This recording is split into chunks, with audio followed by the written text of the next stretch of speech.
kombinasi bisnis merupakan salah satu cara dalam melakukan pengembangan usaha, sehingga usaha tersebut bisa menjadi lebih besar. Pengembangan bisnis internal dapat dilakukan dengan pembentukan entitas baru. Tujuan dari pembuatan entitas baru itu biasanya untuk membuka pasar yang lebih luas atau memperluas jaringan produksi. Pembentukan entitas baru dapat juga dilakukan melalui mekanisme spin-off atau pemisahan satu unit atau divisi perusahaan menjadi entitas anak tersendiri. Bentuk pengembangan bisnis internal juga dilakukan melalui kombinasi bisnis internal atau disebut sebagai restrukturisasi entitas pengendali. Kombinasi bisnis dilakukan oleh entitas anak yang dimiliki oleh suatu entitas induk. Sedangkan pengembangan bisnis secara eksternal itu dilakukan dengan membeli atau mengakuisisi entitas lain di luar entitas. Baiklah, selanjutnya adalah jenis kombinasi bisnis. Yang pertama yaitu menurut strategi bisnisnya. Perusahaan melakukan kombinasi bisnis dalam rangka pengembangan usaha. Nah, pengembangan usaha itu dapat dilakukan melalui integrasi vertikal, horizontal, dan konglomerasi. Yang pertama ada integrasi vertikal, ialah kombinasi bisnis dengan melakukan akuisisi entitas yang memiliki hubungan pemasok atau distribusi. Yang kedua, integrasi horizontal, ialah kombinasi bisnis dengan melakukan akuisisi entitas yang menghasilkan produk sejenis atau produk yang berkaitan. Dan yang ketiga ada konglomerasi, adalah kombinasi bisnis dengan melakukan akuisisi entitas yang tidak memiliki hubungan dengan entitas tersebut. Yang kedua, menurut bentuk entitasnya, berdasarkan bentuk hukum ini, kombinasi bisnis itu dapat diklasifikasikan. Yang pertama, itu ada merger, di mana kombinasi bisnis yang dilakukan dengan menggabungkan dua atau lebih entitas, di mana entitas yang diakuisisi itu dibubarkan, serta semua aset dan liabilitas diambil alih oleh pihak yang mengakuisisi. Yang kedua ada konsolidasi. Ini merupakan kombinasi bisnis yang membentuk satu entitas baru yang akan mengambil alih semua aset dan liabilitas entitas yang bergabung. Yang ketiga ada akuisisi. Akuisisi merupakan kombinasi dengan membeli kepemilikan entitas yang diakuisisi. Namun, entitas yang diakuisisi tetap berdiri hanya dikendalikan oleh entitas pengakuisisi saja. Yang ketiga ada metode akuntansi. Nah, akuntansi jenis kombinasi bisnis dapat juga dilihat dari sudut pandang akuntansi. Ada dua metode yang dikenal dalam kombinasi bisnis, yaitu yang pertama ada metode pooling of interest atau penyatuan kepentingan.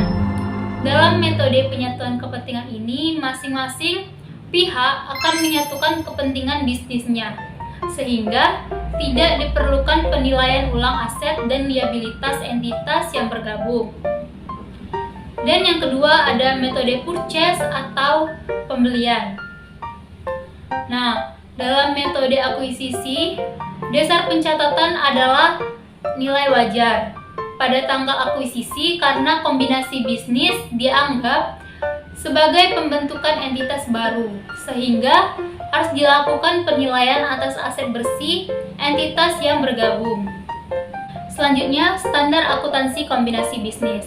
Standar akuntansi untuk kombinasi bisnis saat itu diatur dalam PSAK 22 revisi tahun 2010. Kombinasi bisnis yang telah mengalami penyesuaian pada tahun 2014. Nah, sebelumnya ketentuan kombinasi bisnis menggunakan PSAK 22 tahun 1994 tentang penggabungan usaha. PSAK 22 tahun 1994 menjelaskan dua metode penggabungan usaha, yaitu metode pembelian dan metode penyatuan kepentingan. Sedangkan PSAK 22 penyesuaian tahun 2014, penggabungan usaha hanya menggunakan metode pembelian atau yang sekarang disebut metode akuisisi. Selanjutnya, materi kombinasi bisnis dan pengendalian. Kombinasi bisnis adalah peristiwa di mana sebuah entitas memperoleh pengendalian atas entitas lain. Investor mengendalikan investasi ketika investor terekspos atau memiliki hak atas imbal hasil variabel dari keterlibatannya dengan investasi dan memiliki kemampuan untuk mempengaruhi imbal hasil tersebut melalui kekuasaannya. Nah, hak imbal hasil tadi adalah dividen yang dibagikan kepada pemegang saham. Pengendalian terjadi jika investor memiliki hak untuk menentukan jumlah dividen yang dibagikan. Materi selanjutnya ada identifikasi kombinasi bisnis. Identifikasi yang pertama harus menentukan apakah suatu transaksi merupakan kombinasi bisnis atau bukan dengan menerapkan definisi dalam standar bahwa aset dan liabilitas yang diambil alih merupakan suatu bisnis.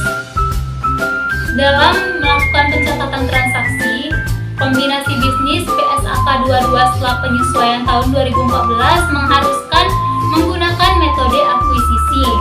Pada kombinasi bisnis dengan metode akuisisi disyaratkan dilakukan hal-hal berikut. Yang pertama, harus mengidentifikasi pihak pengakuisisi.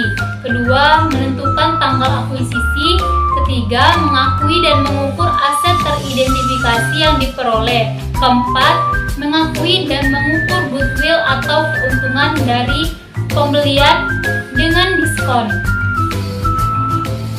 Pengakuan dan pengukuran aset dan liabilitas pihak pengakuisisi mengakui secara terpisah berupa goodwill, aset teridentifikasi yang diperoleh, liabilitas yang diambil alih, dan kepentingan non-pengendali dari pihak yang diakuisisi.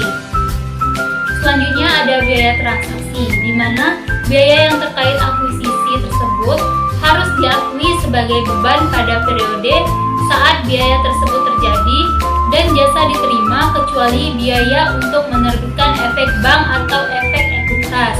Nah, jika pihak pengakuisisi menerbitkan efek sebagai imbalan yang dialihkan dalam suatu kombinasi bisnis, maka biaya tersebut harus diakui sebagai pengurangan atau tambahan modal di setor yang timbul atas penerbitan efek tersebut.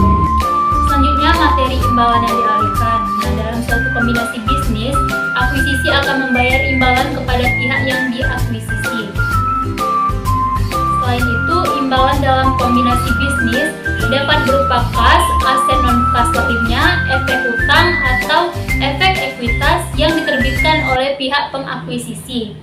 Imbalan yang dialihkan dalam suatu kombinasi bisnis itu diukur pada nilai wajar yang dihitung sebagai hasil penjumlahan dari nilai wajar tanggal akuisisi atas seluruh aset yang dialihkan oleh pihak pengakuisisi, liabilitas yang diambil alih oleh pihak pengakuisisi kepada pemilik yang diakuisisi sebelumnya. Oke, selanjutnya ada goodwill. Nah, goodwill adalah aset yang diklasifikasikan sebagai aset tak berwujud. Nah, goodwill muncul pada saat entitas melakukan akuisisi pada entitas lain. Goodwill mencerminkan manfaat ekonomi yang timbul dari aset yang diperoleh dalam kombinasi bisnis yang tidak dapat diidentifikasi secara individu, sehingga harus diakui secara terpisah. Goodwill akan terjadi jika harga perolehan dari entitas yang diakuisisi itu lebih tinggi dibandingkan nilai wajar entitas yang diakuisisi.